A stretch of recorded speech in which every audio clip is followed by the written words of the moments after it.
Haribo.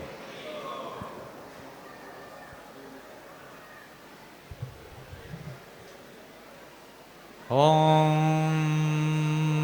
Ajnana Timrandasya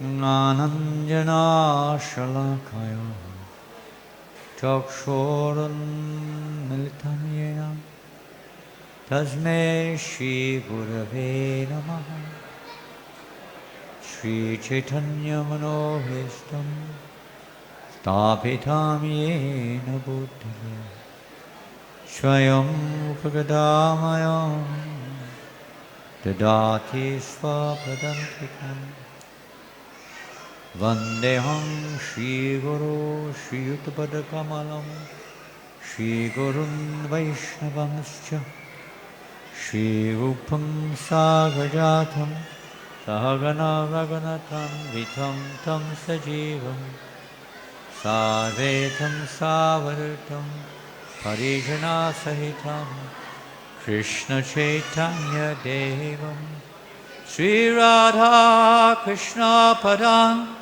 Sahagana Lalita Shri Vishakam He Krishna Karuna Sindhu Dina Bandho Jagatpate Gopesha Gopika Kanta Radha Kanta Namostute Tapta Kanchana Gaurangi Radhe Vrindavaneshwari Vrishabhanusute Devi Pranamami Hari Priya Vanchakalpatarubhyascha Kripa Sindhubhyaivacha Patitanam Pavanebhyo Vaishnavebhyo Namo Namaha Jaya Sri Krishna Chaitanya Prabhu Nityananda Shri Advaita Gadadhar Shri Vasari Gaura Bhakta-vrinda Hare Krishna Krishna Krishna Hare Hare Hare Rama Rama Rama Hare Hare. Hare Krishna, everybody. Happy we're to be here again after a long time. We're in Srila Prabhupada's office in Bombay. His eternal presence is here before Shri Gaurnitai, SriSriRadhaRasbihariTemple and Shri Sita Ram Lakshman Hanuman. I cannot remember the last time I was here, quite a while ago. It's nice to see so many young faces.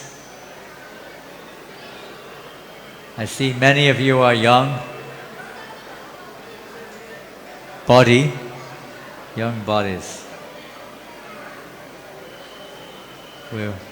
I guess we're old body. We hope we haven't got old mentality. Devotional service means ever fresh,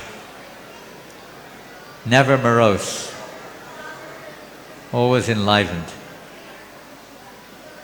And by associating with the Supreme Lord, one can remain ever spiritual, ever fresh. So I believe we're reading from the first verse of the 15th chapter of the Bhagavad-gita. Is that correct? If you do have a copy with you, is it on the board? Otherwise, you might like to follow the purport. Please repeat.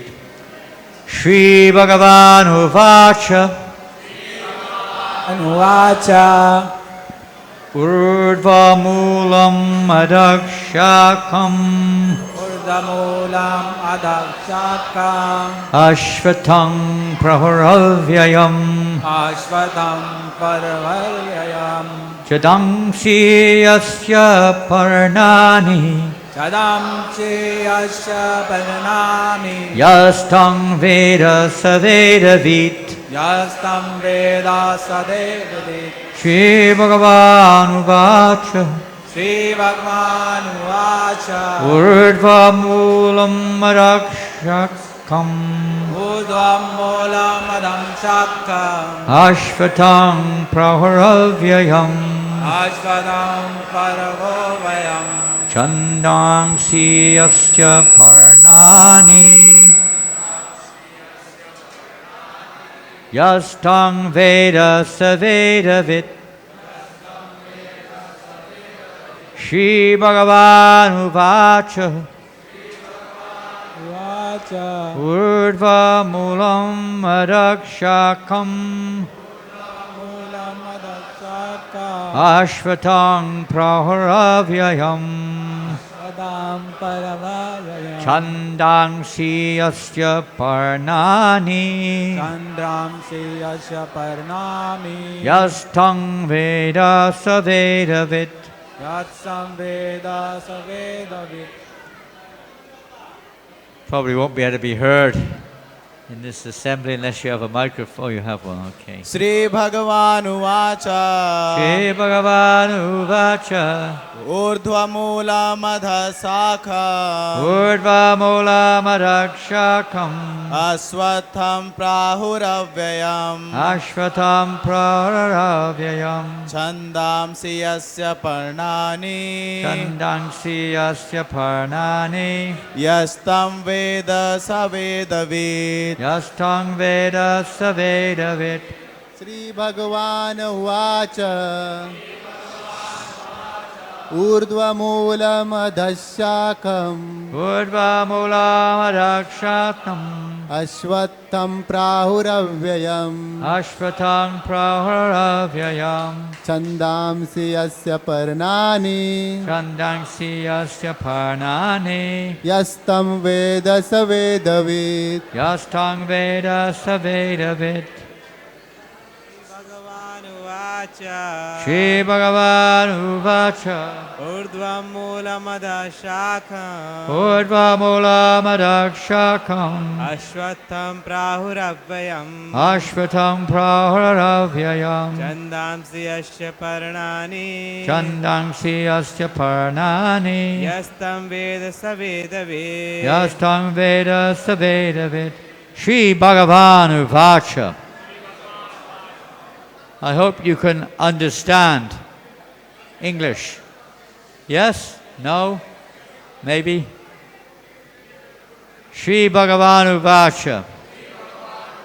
The Supreme Personality of Godhead said,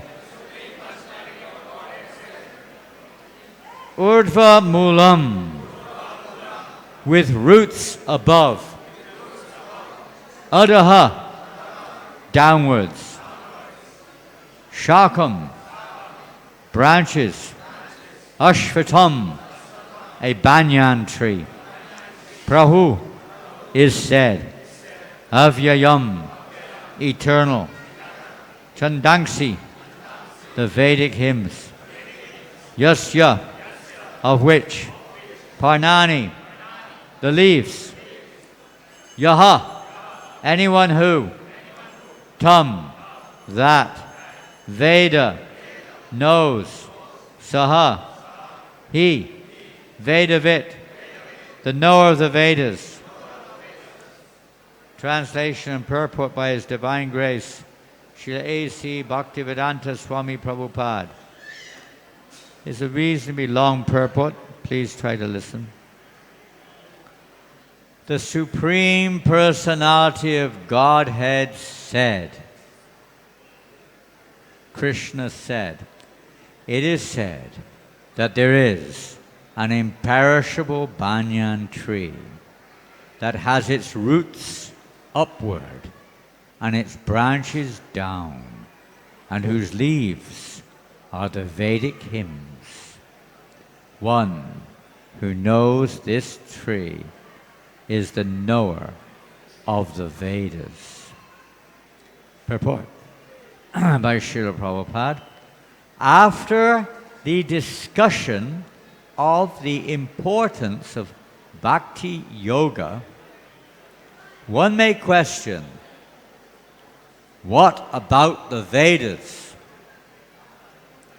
It is explained in this chapter that the purpose of Vedic study is to understand Krishna. Therefore, one who is in Krishna consciousness, who is engaged in devotional service, already knows the Vedas. This may not sound to most people to be perhaps complete or logical. One who's engaged in devotional service knows the Vedas. Prabhupada mentions herein that in this chapter, in fact, text number 15, this is the most, Srila Prabhupada quoted this verse more than any other verse in the Gita. 15:15, even more than Sarvadharman Parityagya, more than Dehinosmin Yata Dehe. He quoted 15:15 more than any other. One devotee did a research of all the letters, all the lectures, all the conversations of Srila Prabhupada, and he wrote down each time he referred to each verse. And this verse had the most hits. Because it has various factors to it. It describes how by Krishna, by all the Vedas, he's to be known. He's the compiler of the Vedas. He's the knower of the Vedas. It also describes his position as the super soul in everyone's heart. But in this regards, it's understood that one who knows Krishna is to be understood to be the knower of everything. There's also mentioned, I think it's at the end of this chapter,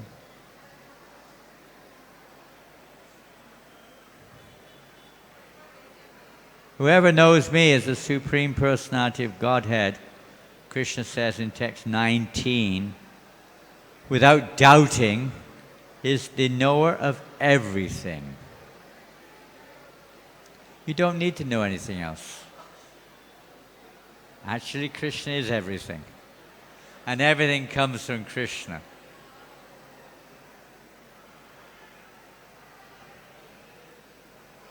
The entanglement of this material world is compared here to a banyan tree. And those who are from India, which is almost all of you, know quite well what a banyan tree is.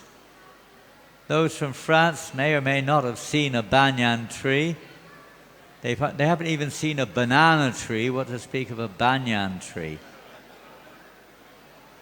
I think when I was a kid, if you asked anyone, what's a banyan tree, they would probably think you meant banana tree. We never heard of the word. Never heard of a banyan tree when I was a kid. It's like, we didn't hear much about the rest of the world. Mangoes. I never saw a mango till I was about 18 years old in my life. Never saw one. I don't even know if I've heard of a mango. We take it for granted now. You know? A banyan tree. Well, this whole verse is giving the example, the analogy of the banyan tree to describe our situation. Huh? Let's see what Prabhupada says. For one engaged in fruitive activities, that doesn't mean activities to get mangoes or bananas, fruits. It means karmic activity, huh? Where we're working, acting to try to get some fruitive return, some material result. Karma. Karma means activity which leads to the development of a future material body. Anything we do, even if it's good activity, or if it's called bad activity, nonetheless it's karma or vikarma, but it leads to a future material body. And the purpose of Bhagavad-gita, and particularly this chapter, is to bring this sojourn, this process to an end. It's not to bring the material world to an end. It's not to annihilate our existence either. But it's to bring to an end our mentality, which obviously activity follows in its wake, to bring that mentality and activity which leads to our bondage in this world to an end. Let's carry on. The tree of this material world. Did I miss something here? I missed something. There is no end to the banyan tree. He wanders from one branch to another, to another, to another. The tree of this material world has no end. You can't measure it. Even if you can measure it, the measurement's different by the time you've ended the measurement. It's constantly coming and going. The tree of the material world has no end, and for one who is attached to this tree, there is no possibility of liberation. Srila Prabhupada tells a story of one king. This king was very curious. How is it? How do we get free of this Maya, this illusion? Maya is keeping us so bound up, entangled. How do you get free? Nobody could really satisfy his inquiry. He called all the court pandits and all the scholars. Nobody could answer him sufficiently.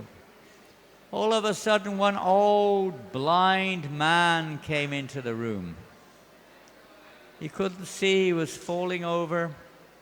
Everyone's get him out of here. The king said, no, let him come.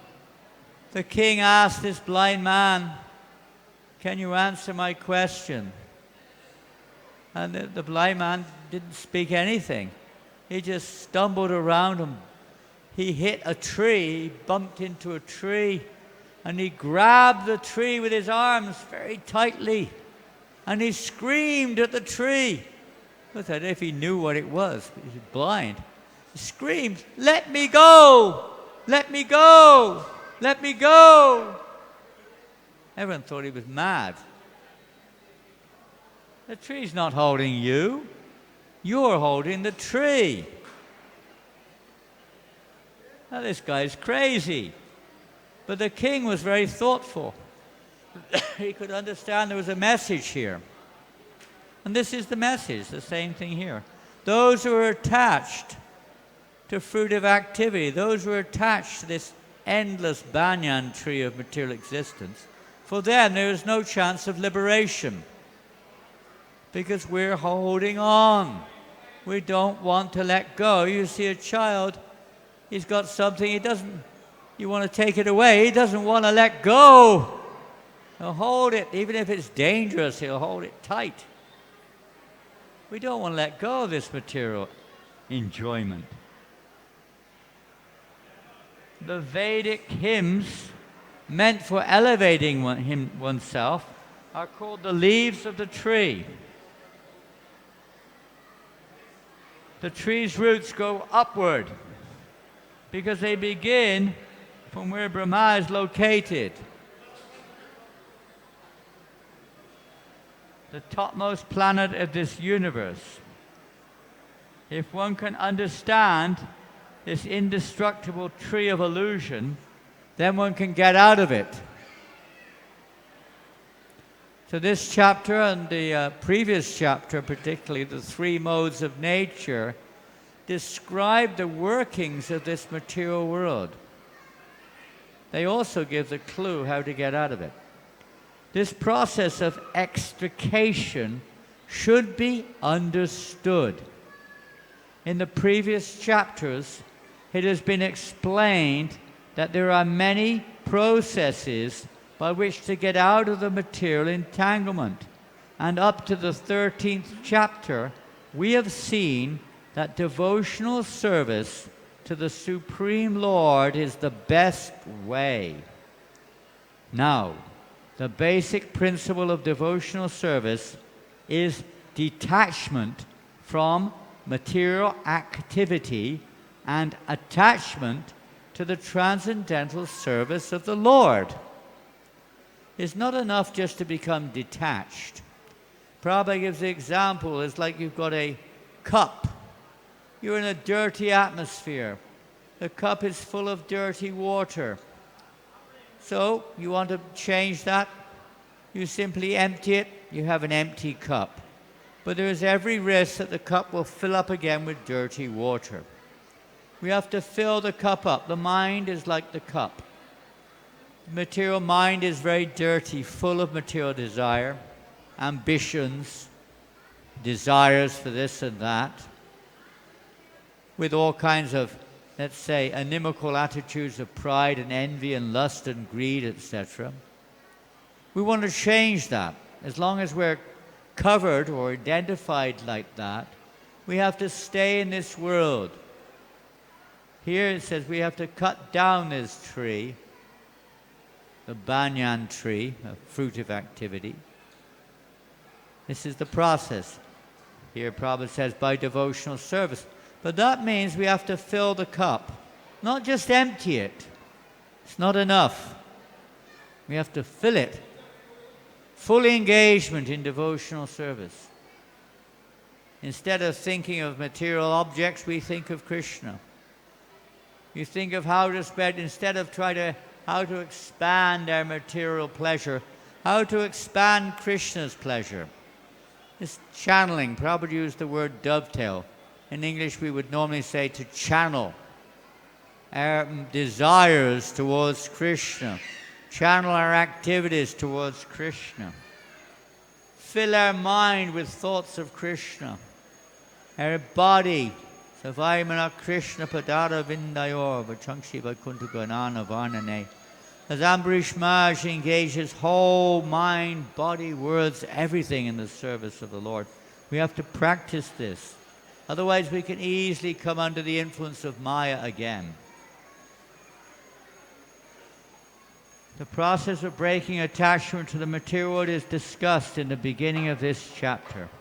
The root of this material existence grows upward. This means that it begins from the total material substance, from the topmost planet of the universe.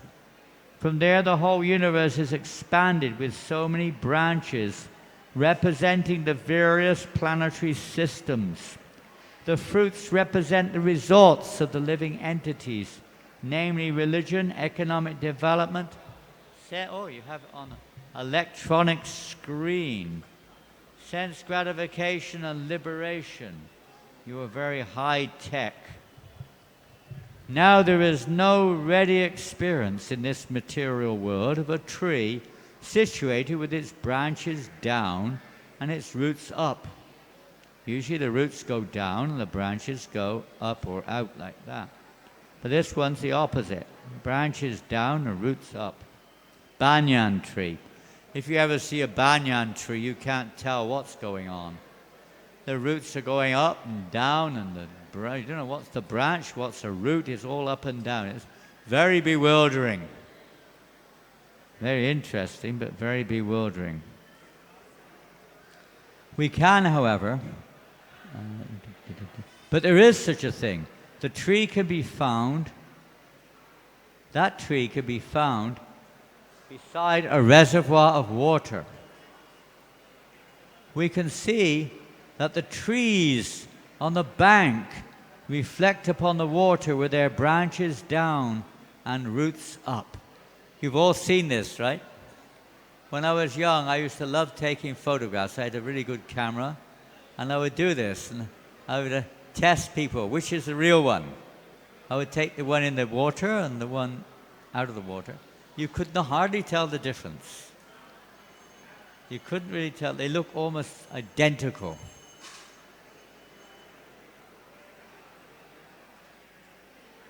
It looks real.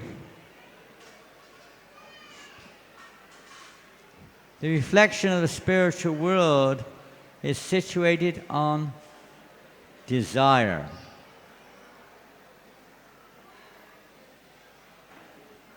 I missed the line, did I? Yes? In other words, the tree of this material world is only a reflection of the real tree of the spiritual world. Simply a reflection. It looks real, and it's based on reality, and certainly it's there, but Prabhupada says it's not false.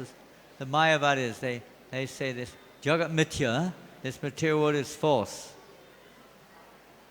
But it's not. Prabhupada says it's temporary. It does exist. It's Krishna's energy. If Krishna exists, Prabhupada says, then his energies must be real too, if he's real. And this material world, he explains in the earlier chapter, in the 10th chapter, Aham sarvasya prabhavo matak sambam pravartate. Everything comes from him, both material and spiritual. Doesn't matter what it is. Everything rests on him. Matak parataram nanyat kinchidasti dhananjaya. The material world also rests on him. It's his energy, just a transformation of energies. And it has a temporary nature, that's all. But it does have its reality, the spiritual realm, which is eternal. Desire is the cause of things being situated in this reflective material light. And this is explained in many places, how the material world exists. Its purpose of its existence is because of the desire of the living entity. Everything rests on desire. This reflexive world is there because of desire. So by changing one's desire, the material world is basically, it's not there anymore. It dissolves, dissipates. By changing our desires towards Krishna, the material world is withdrawn. The curtain is opened. No longer is it material. We're seeing like a curtain. We can't see what's beyond it.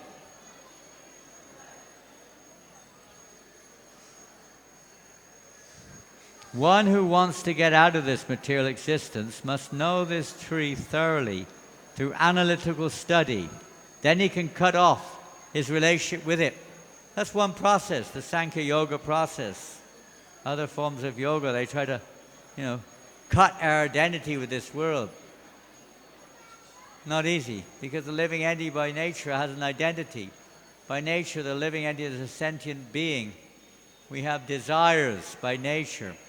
To just stop material desires, to stop our identity with this world, there's nothing left in one sense. We just try to exist in a void or most Brahman realization. But for a devotee, no. We fill our lives with Krishna consciousness. There's no loss at all. Absolutely none. In fact, there's an unlimited gain. This tree, being the reflection of the real tree, is an exact replica.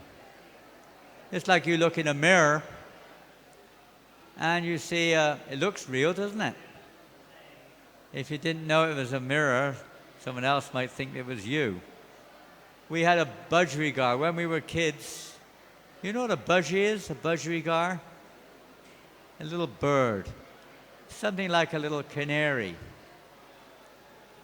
A little tiny bird. They sing, they speak, they can even speak. They repeat what you say. We had one bird in New Zealand, that was a cockatoo. They also can learn, to repeat language. So the devotees is in New Zealand. They trained this cockatoo to chant the Mahamantra. The cockatoo was always chanting. Well, you'd only chant when someone else chanted. Devotees would sit there chanting japa with the cockatoo. It would chant japa with you. And they also trained it whenever a person came in, a guest, Haribol, Haribol, you are not your body, you're a spirit soul, the cockatoo would say. Unfortunately, when the time of death came, it didn't chant Hare Krishna. So don't be a parrot or a cockatoo. Anyway, this little fellow, I had a pet. His name was Paul. I had a pet budgerigar. And Paul used to like, you put a mirror in the cage. They live in cage, you know. You let them out now and again. You live in the cage and they have a mirror. They love the mirror. They spend hours just pecking at the mirror. Pecking at them. They think, honestly, they think it's another bird there. They can't work it out. They actually think it's another bird. Or you see a fly in the window, you know. They just can't work it out. They just keep flying against the window. They never stop. They can't understand what's going on. And the budgie, it just keeps pecking away at the mirror, thinking there's another, it's actually himself in the mirror. It doesn't know what he looks like. He has no idea. He has no idea. Of course, human being, we may say, well, I know what I look like. The budgie doesn't know. I mean, maybe he knows what his body looks like. Doesn't know what his face looks like. Only by seeing other faces. It doesn't see his own face. We don't see our own face, really. We're just seeing a reflection of ourselves. And we're thinking, that's me. What I see in the mirror. Oh, my goodness, we look in the mirror. What is Prahlad Maharaj's favorite line, huh? Mirror, mirror on the wall. Who's the most beautiful of them all? Me. As we look in the mirror, we think, we're trying to make, you know, this, that. Especially ladies, they like to decorate their face in various ways. And I hope you brahmacharis are not doing that. Whatever you are. But materialistic people do. They're very worried. They have a pimple or some wrinkles or something or another. Oh dear, my nose. I better have an operation. My nose is not very beautiful. They're so attached to this reflection. Everybody knows that example of the bird in the cage. You know that example? We do the drama. We used to. The bird in the cage.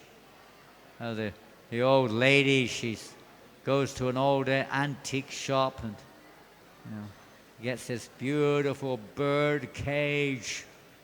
And puts the bird in the cage. And she spends all of her time decorating the cage, painting the cage, cleaning the cage, showing people the cage. Look at my beautiful cage. My cage is more beautiful than yours. It's the best of cages. But she forgets about the bird inside. The poor bird is desperately hankering for some food, but he's not getting it. And eventually the poor bird dies. We're like that in the material world. The impersonalists take Brahman to be the root of the material tree. And from the root, according to Sankhya philosophy, comes Prakriti, Purush, then the three gunas, then the five gross elements, Pancha, Mahabhut, then the 10 senses, Dashendriya, mind, etc. In this way, they divide up the whole material world into 24 elements. If Brahman is the center of all manifestations, then this material world is a manifestation of the center by 180 degrees. And the other 180 degrees constitutes the spiritual world. The material world is the perverted, Prabhupada uses here, perverted reflection. So the spiritual world must have the same variegatedness. And this is the key example. If you look in the mirror, even if it is perverted, you still get a reflection related on to that which is being, mirrored, so to speak. Huh? It might be perverted. You go to a hall of mirrors. I don't know if they have them in India, but when we were kids, we would go to the hall of mirrors. And you have them here? And one mirror is convex, one mirror is concave, or the other way around. And on one mirror, you look like you're so thin, you're hardly, like a matchstick. Then you got a head like enormous, like balloon. And then you go into another one and you're the opposite, you're like this and like that and like this. And you have a good laugh looking at yourself in the mirror, so to speak. But they're all perversions. The material world is a perversion. What we're seeing is not the reality as such. It's a reflection of reality. Just like the tree in the water, it looks the same in that case, more or less. Now, if there are ripples on the water, that's the modes of nature, which makes everything change. This is the perversion, the influence of the modes of nature on that spiritual energy in this material is reflected. You may have seen, I don't know what they call, I don't know, in science, but the light coming down, it goes through a prism or something, it comes out the opposite way in many multifarious ways. The material is like that. It's through the modes of material nature. Everything comes out in different shapes and forms, different bodies, mental and gross, both subtle and gross. But it is ultimately a reflection, because we're turning our face away from Krishna towards, they say, the external energy. Therefore, we're under the influence of that external energy, under the modes of nature, and there'll be waves. It's not a pure reflection, so you get all this perversion. In this world, Paul says here, perverted reflection of the spiritual world. Even though it's a reflection, it's perverted. And one of the biggest perversions. So the spiritual world must have the same variegatedness, but in reality, the Prakriti, the external energy of the Supreme Lord, and the Purush, what is this? In reality, the Prakriti is the external energy. Prakriti meaning the energy. It's the material energy. Energy means there's somebody who's the energetic. That energetic is the Supreme Lord. And the Purush, he's the Purush, he's the enjoyer, he's the controller of the energies. And that is explained in Bhagavad-gita. Since this manifestation is material, it is temporary. It only stays for a moment. How long does it stay? Just it's constantly changing at every moment. Never stays still. The mind, the body, the energy, the atoms, everything is constant flux. It exists, but it's in constant flux. A reflection is temporary, for it is sometimes seen and sometimes not seen. Things come and things go. But the origin from whence the reflection is reflected is eternal. The material reflection of the real tree has to be cut off. In other words, we have to turn our attention off of this material world onto the real world. People say, this is the real world. Many times we go on Sankirtan distributing books or preaching, and people say, well, what about the real world? I mean, you know, this is the real world. You're talking of all this nice thing, spiritual world. It's all very, you know, esoteric. But this real world, what about the real world? People think like this, huh? This is the real world. That's because they're in darkness. Just like when you're in a dream, you think that's reality. When you wake up, you know it's just a dream. The whole material world is like that. It's a dream. Dreams are also based upon real experience. They're perverted. The material world is like that. Yes, all the relationships in this world, all the desires we have are perverted reflections of the spiritual realm. The relations of friends and lovers and family and so on exists in the spiritual realm. It's just perverted in this world. We see ourselves as the Purush. We're not the Purush. We may be Apara Prakriti, the superior energy of the Lord, but we're still Para-Prakriti, But we're not the Purusha. Purusha is the supreme controller. We're not the supreme controller. We try to be. We have a slight, let's say, fraction of that tendency of the Lord to control.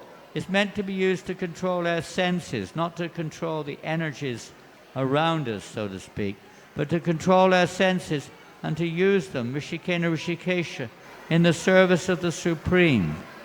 But unfortunately, conditioned souls don't understand this or don't even know about it, what to speak of understand it or apply it. They use their senses, they use their independence in order to try to enjoy that which is perceived. the material world, the reflection. They're like the budgerigar, pecking away at that mirror, trying to enjoy something which is not, is a mirage, probably use the word mirage in the desert. It looks real, and you keep trying for it. Probably describes we're like a donkey. You have, we call them here, asses, a donkey. And you have a stick on the nose of the donkey with a carrot hanging down. It looks like it is a carrot in this case. The donkey is always moving forward to get the carrot, but it never reaches it. It's stupid. We always try to get the carrot in this material world, but it's an illusion. There's nothing really there. It's just there, but it's a reflection. It's not a reality. You cannot enjoy a shadow or a reflection. Maybe a shadow is not the right word in this case. It's a reflection, but you try to enjoy the reflection. You can kiss the reflection. You can punch the reflection. You can rub it. But how much pleasure can you really get from it? You'll probably cut yourself if you hit it too hard. That's what happens. People are hurting themselves because they think they're the Purusha. I'm the controller. We're not the controller. This is how we cut down this banyan tree, by understanding this, that we are not the controller. Krishna is the Adi Purush, the original controller of all the various, everything emanates from him. Everything comes from him. He's the source of everything. And acting according to that understanding helps to cut down this tree of illusion. The best way to do that, practically speaking, is to constantly chant the holy names, the Mahamantra. Lord Chaitanya has given us, particularly for the, we can't follow Sankhya Yoga, practically speaking, in this age. We don't have the intelligence, nor do we have the time or the peace of mind. We're so disturbed. Even Arjuna said, I can't do that. After Krishna explained it to him, I can't, my mind is too restless. It's more difficult to control than the raging wind. Well, Krishna says you can by detachment and practice, but it's very difficult. So the recommendation is Bhakti Yoga. Engage your senses. That's also detaching them, because if we engage them in Krishna's service, they're not engaged in Maya. So like that. We do the best way is to chant. Keep chanting, chanting, keep chanting. No matter what goes on. No matter what's happening in this world. No matter whether we're, man, woman, black, white, educated, uneducated. So what? It's all material. The real essence of the Vedas is to know Krishna. The essence of Vedas is to know that He is the Supreme Being. He is the Purusha. So we're practicing the process where that realization comes. We're accepting this. We're trying to live our lives according to that principle. Even if we've not realized it, yasya haredasya, karmana manasa giram. Even if we're not actually liberated, if one stays on that boat of devotional service, one is considered to be in a liberated condition, because one is no longer bound by the laws of karma. One is no longer bound by, samsara, birth and death and so on. One is in a position leading to freedom from this world. That's the real point. We've cut down that identification, that attachment with this complex world, the modes of material nature. Since this manifestation is material, it is temporary. A reflection is temporary, for it is sometimes seen, sometimes not. The material reflection of the real tree has to be cut off. When it is said that a person knows the Vedas, it is assumed that he knows how to cut off attachment to the material world. The Vedas are not, as many people think, a facility to improve our material situation. Generally, religion is aimed at improving our material position, going to heaven, getting free of karma, achieving material goals, etc. That's not the real purpose of the Vedas. It may look like it sometimes, but it's not. The purpose of Vedas is to bring this to an end, to free us from this desire for material achievement, and to awaken within us a desire for spiritual desire, a desire for devotional service. One who has adopted that is said to be, why? Because he knows the means to cut this bondage, to cut this tree down, or to cut the knot. Chindanti kovidas tasya kona kuryat kataratim. To cut the knot of material existence is karma bandhana. We're very bound up in the gunas, which means knot also. We're very bound up. We don't realize sometimes how entangled we are. It takes intensive devotional service to cut this down. Kechit kevalaya bhaktya vasudeva prana. Very intensive devotional service to cut down this knot of reaction within our heart. Very strong bondage. Number 2. If one knows the process, he knows the Vedas. One who is attracted by the ritualistic formulas of the Vedas is attracted by the beautiful green leaves of the tree. Krishna says in the 2nd chapter, Vedaischa sarera me vivedyo. No, what's he say? Trigunya vishaya veda, nistrigunya bhavajana. This material world, everything is under the modes of material nature. Krishna tells Arjuna, don't be attached to this. You have to, free yourself from this bondage or this attraction, the flowery words of the Vedas and so on. They seem very nice. Material attraction, religiosity and so on seems very nice. We have to go beyond that. That's just another form of illusion. Another nice reflection, but it's still material. The devotees, they try to put that picture of Krishna. They know the process. That's the secret here, of how to get free of this. The purpose of the Vedas is disclosed by the personality of Godhead himself, is to cut down this reflected tree and attain the real tree of the spiritual world. That by Lord Chaitanya's mercy, by Prabhupada's mercy, we have that chance here for this transformation of desire. Everything's based on desire, both spiritual and material. To cultivate the desire for devotional service, which is the means to cut down the tree, and ultimately the desire to serve Krishna in pure devotion, instead of thinking of material achievement. Spiritual life is meant to free the living entity from dharma, artha, kama, and moksha. Whereas religious processes, generally speaking, are to achieve those 3 goals. Whereas for devotee, liberation, if understood in relationship to the Supreme Purusha, is there, but the devotee simply wants devotional service. One who's understood this, engaging in devotional service, knows everything. Simply by devotional service, one can achieve everything. Vedesha chav, no, what's that verse? Vedesha yagesha tapasa chaiva. The one who knows the process of devotional service is not bereft of all the results derived from all the other processes. He achieves the ultimate goal. It may take many lifetimes for people to come to this, but this is the real essence of the Vedas. The essence of knowledge is to know Krishna. And that means knowing our relationship with Krishna, knowing our constitution, which is to serve Krishna. So we can do that here and now, and be in that, you could say, spiritual state of consciousness. Well, it's time up. I'll finish there, 8:30. Hare Krishna.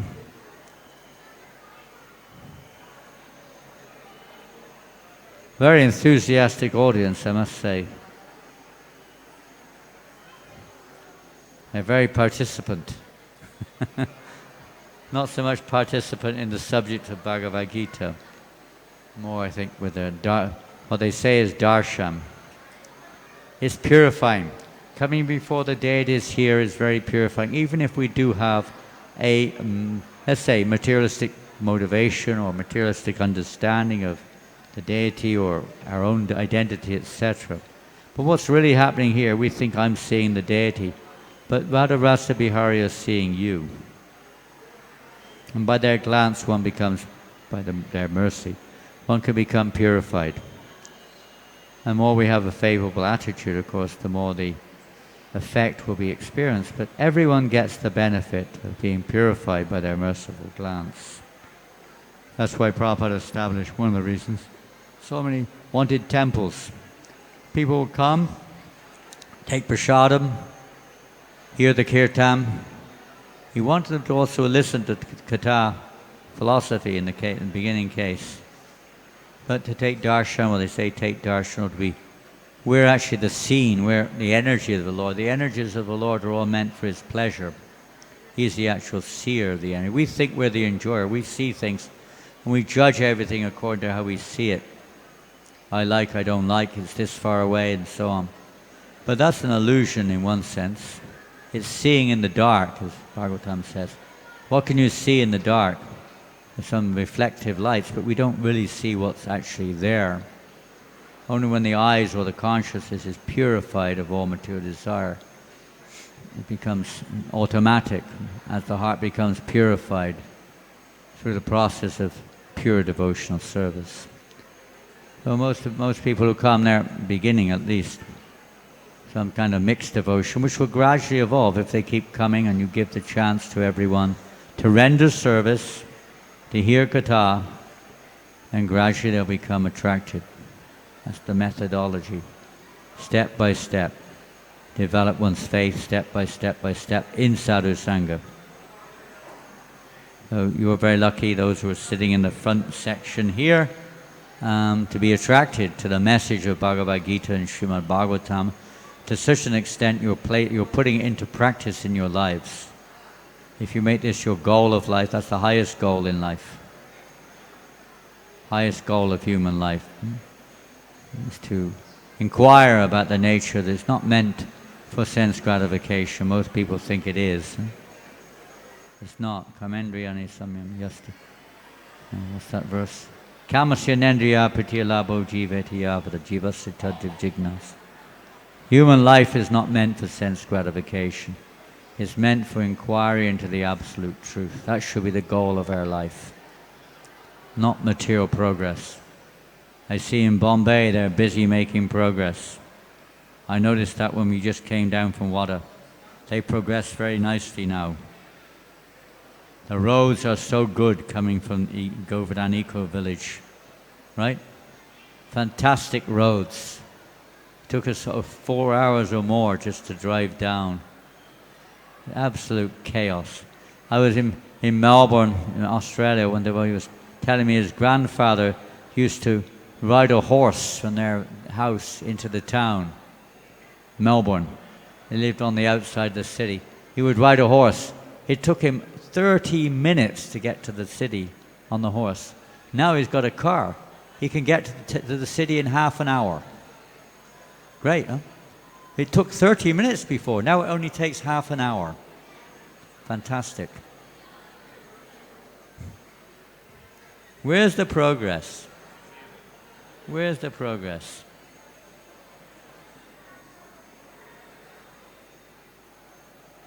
And people are living here, working there. They're living there and working there, and they're going back and forth like this all day long. 100 miles from your workplace. It's madness. And you're completely implicated in it. Everything. Implicating people more and more in Maya. You have to cut this knot. Loud chanting. Hare Krishna, Hare Krishna, Krishna Krishna, Hare Hare, Hare Rama, Rama Rama, Hare Hare. So any questions or comments? You probably got to go to bed. You're all young boys. They make you get up in the morning here. Do you have to get up in the morning or not? What time? What time? 3:30. That's, God, dear me. Torture chamber. Yes, sir. Hare Krishna. Are you a brahmachari? You're a student?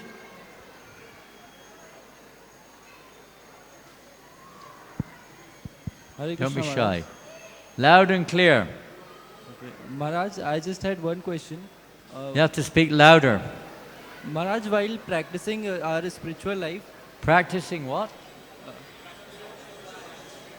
Krishna.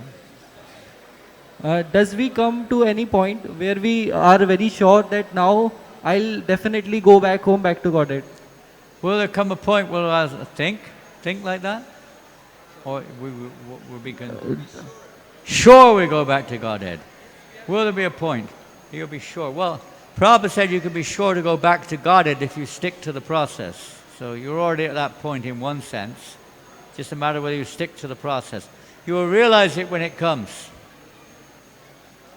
Things are realized when they, it's like, how do we know we're going to wake up? Well, you may have had experience, others around you tell you're going to wake up. But how do you really know? How do you really know when you're satisfied? If you eat this meal, you'll be satisfied. How do you know? What do you have to do? Eat the meal, right? And you'll know if you're satisfied or not. Of course, yes, the devotee never thinks they're qualified, by the way. We always think we have no qualification. When we come to that point of giving up this idea, that I'm qualified, and so on and so forth, all the different false ego that we tend to have, etc., etc. You're already, in one sense, you're already back to Godhead when you're fully engaged in service. But there's this attitude we may still have. We may have an attitude. So there's a time, purification of our consciousness, purification of everything, Prabhupada says, depends on the attitude of the devotee. The purification of attitude. Back to Godhead, what does it mean? It means our only desire is to please Krishna's desires. As long as you're thinking, I am enjoying this, obviously that's going to be there to a certain extent, but the devotee is not interested, I'm enjoying this. They're only thinking how this only exists for Krishna's pleasure. That's the spiritual world. So that's gradually coming by following a pure devotee whose life is based on that principle. Prabhupada, you're situated in that back to Godhead. You're already, that's why Prabhupada's magazine, Back to Godhead.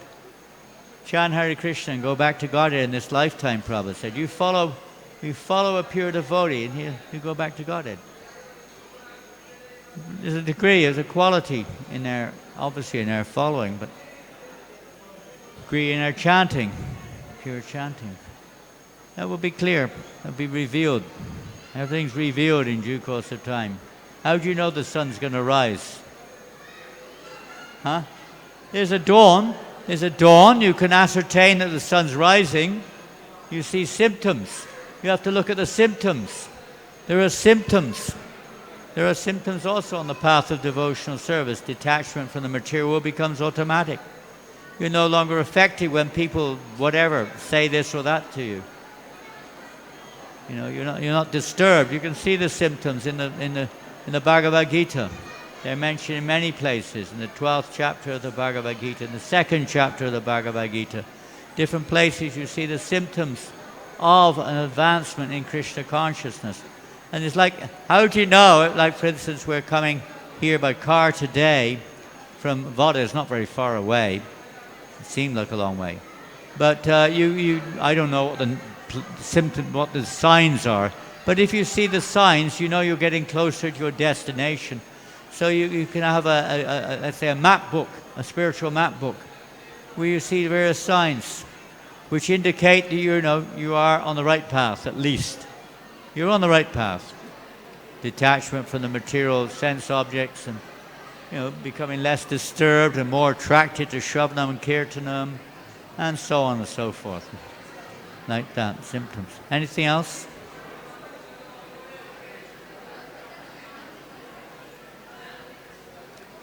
Yeah, an enthusiastic youth forum. Are you a member of the youth forum? No. No. Are you a member of a forum? No, but no. I have been friends in recent times with those two fellows. You've been hanging around those two guys, Yeah. have you? No wonder you got a problem. Share your problem. Yeah, so my basic You're going to have to really speak loud. There's a very All right. enthusiastic, competitive audience here. Hello. Hello. Yeah. Hare Krishna. Hare Krishna. And I welcome you to India. Anything else? Yep. Okay. I had a question for 3-4 years. For last 3-4 years, I have been wildly chasing money. I have been chasing money, but every time I have been losing it.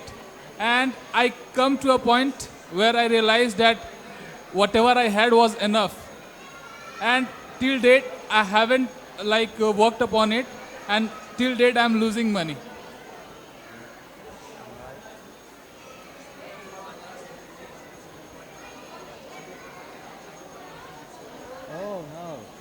Oh my goodness. Oh, this is terrible. Oh my goodness. What are we going to do? Maybe you can do a whip around. And he wants money, huh? Everyone give. What is your name? My name is Abhishek Singh. Abhishek Singh. Abhijit Singh. Abhijit? Abhishek. Abhijit. Wonderful. Well, maybe everyone can feel compassion on poor Abhijit. He loses his money every time he gets it. I lost all my money. Everything.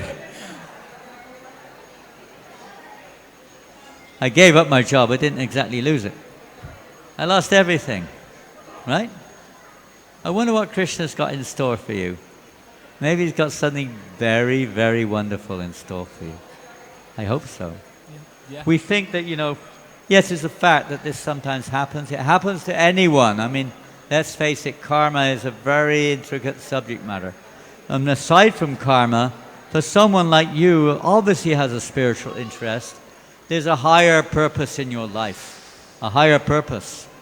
Our spiritual master, Srila Prabhupada, when he was a young man, like most Indian people, you have your astrology done. I don't know if you still do that, but they used to. And it was predicted he'd become one of the richest people in India. In his astrology, it showed him to be super rich materially. But he never made super rich. Every time he got somewhere, it kind of fizzled away. What's that verse that Krishna takes away? Or for one who he really is, interested. How does it go? I'm getting old, my memory is fading. But there's a verse where Prabhupada wondered, why is this happening? Then he read this verse in the Bhagavatam. It says that, when Krishna is especially favorably disposed towards his devotees, he takes away all these things. So you realize, I'm a failure. And other people say, what's the hang? Why are you guys hanging around with this guy? He's got no money. He loses all his money. If you hang around with him, you might lose it too, be careful. There's bad association there. But by association, people give up your association. This guy's useless, He's got no money. He can't make it, Sometimes that happens in the material world like that. Not always, but sometimes. Faithful wives never give up. But sometimes it happens like that. Now let's look at a higher purpose. So Prabhupada, you can see what happened in Prabhupada's life. He tried to make money even serving Krishna, working hard. He was working very hard, but only just enough come. I'll tell you a lovely story. This is a story of a tailor, guys who make clothes. His name was Somalika, and he was really a brilliant tailor. He was really good, but nobody liked his cloth. You know what it's like. Everyone thinks, I'm the best. I'm the best singer. I'm the best this. I'm the best that. Others may not see it the same way. Anyway, this guy thought he was the best tailor, but he could only just sell just enough to exist. His wife was quite satisfied. She was a devotee. And she would say, no, don't worry. We've got enough food. The children are clothed. We're happy. What do you want to work so hard for? Just relax. Carry on. God is looking after us. Take shelter of Krishna. No, no, no. I want to become a billionaire, a millionaire, whatever it is. There's so many similar stories like this. So he thought, these people in this place, they do not appreciate my cloth. I will go somewhere else. So he did. He finally decided to go to a nearby town. He left, Mumbai is a big town, but he left Vada and he went to Mumbai. And in Mumbai, he worked hard, and in 6 months, he made, for 1 year, he made a fortune. He made so much money. I knew it was those people. They have no appreciation for me and my work. But here they have great appreciation. So he said, now I'm going to go back. He was like a proud man, going back with his wealth to his hometown. Wife family and friends and all the people of the town would see him, rich man. He made it. So he's going back, but it was a fair distance. There was a lot of traffic on the road, and he had to take a rest. Not so much in those days, there were no cars. But he had to take a rest. So he took rest, and in his dream, he had a dream. He fell asleep, he had a dream. This horrendous two people came into his dream. One of them said, which way round is it now? Karma, why have you given him so much wealth when he didn't deserve it? Well, because he worked so hard. He worked so hard to get it. I rewarded him. But now it's up to you. What happens? Up! What's that? Oh, he woke up. What's that all about? What did that mean? He looked in, he had a big trunk, on his cart. He looked in the trunk with all the gold. Nothing left. Not one single pice was left in the box. Oh my God, I've been robbed! He was devastated. He went, I can't go back to the town I came from now. I'll be the complete laughing stock. I've been away 1 year and I come back with nothing? Then I'll really be made to look a fool. So he went back again to Mumbai. And he worked harder, and he got 6 months, he got even more wealth. This time I'm not going to stop on the way. I'm going to go straight back to Wada, whatever you pronounce it. But somehow or another, by Providence arrangement, he couldn't quite make it, and he dozed off on the way. Oh no, and the same two guys came in his dream.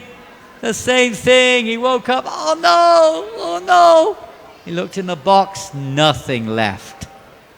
Disaster! He found a rope. He climbed up on a nearby tree, tied the rope, put a noose around it, just about to put his head in and jump off. Suddenly Providence appeared. Somalika, what do you want? Oh God, I can't even commit suicide. You've come again. He said, no, what do you want? You know what I want. I want wealth. Why? Because I want to be happy. You think you'll be happy with wealth? Of course I will. All right then. I will give you a chance again. You go back again to the town you made your money, and you visit I'll arrange everything. Don't worry. You stay with a very rich man. Then you stay with a poor man. So he stayed with the rich man. He saw the rich man was actually quite miserable. Not a nice guy at all. Miserable. He stayed with the poor man who was greeting him like his brother. And just a loving relationship. He was so happy to be together with him. And he realized there's more to life than just making money. There's a much deeper purpose in life. The real happiness which everyone's looking for cannot be found like that. Even if you use it in Krishna's service, sometimes Krishna has another plan. Because we still have this idea that I'm the enjoyer. He wants to take this away. So Somalika went back to his hometown and lived happily evermore. And didn't have a lot of wealth, but he became devotional, and his life was peaceful. And after all, how long can you keep your wealth? How long? How long? Sometimes a few minutes, sometimes a lifetime, but not long, because it doesn't belong to us. It's all going to go. Better let it go to Krishna before it's taken away. And then you can become internally happy. That's all you can do. It's internal. Externally, we lose everything. Otherwise, you have your karma to go with and your attachments to go with you. Srila Prabhupada ki jai. Oh, I don't know. You have time. It's 8:50. Oh, I don't mind, but you may be having to go. It's late night. Some early birds are here. You want to say something? They can go if they want. That's the last thing. Hare Krishna Maharaj. Hare Krishna. Maharaj, in material world, we have to, go to schools and get attached to material education. So, if we are attached to material education, we know what are the effects of getting attached to material education. What was that? So, how we can, being in a material world, we have to study those. How can we be in the material world and? We in material world, we go to schools and have material education. Education. Yes, and that material education we all get attached to that. Get affected. And that affects our consciousness. And yeah, it does, doesn't it? So you're how right. we can overcome means I have so much It's attachment absolutely for material. true that by association we get affected. Well, you will be. So you try to purify yourself. When you come home at night, especially if you travel on the metro or something, or the train, you're probably dirty. You know, you got dirt all over you. Sometimes it's like that in these cities now. What do you do when you get home? Take bath. Take bath. So when you get back from school or work or whatever it is, take a bath. Not just a bath with water. You take a bath in Krishna consciousness. And before you go to work, you try to prepare yourself. I'm just giving practical thing here. As much as you can before you go to college or whatever. Try to remember Krishna. I'll tell you, when I was taking my final exams, my degree, I came across Krishna consciousness at that time. And I would spend an hour before going to college every morning. I'd never heard of ISKCON, but I was attached to reading Mahabharata, Ramayana, Bhagavad-gita. I'd read for 1 hour before going to college, to heck with everything else. And I felt very peaceful and not disturbed when I was at college as much as before. So if you can, if you can before you go to college, that's your choice. If you want that immunity or that protection, you'll be much more protected if you have at least some time before you go to college of reading Bhagavad-gita or chanting Hare Krishna or both or whatever. Krishna, spiritual association before you go.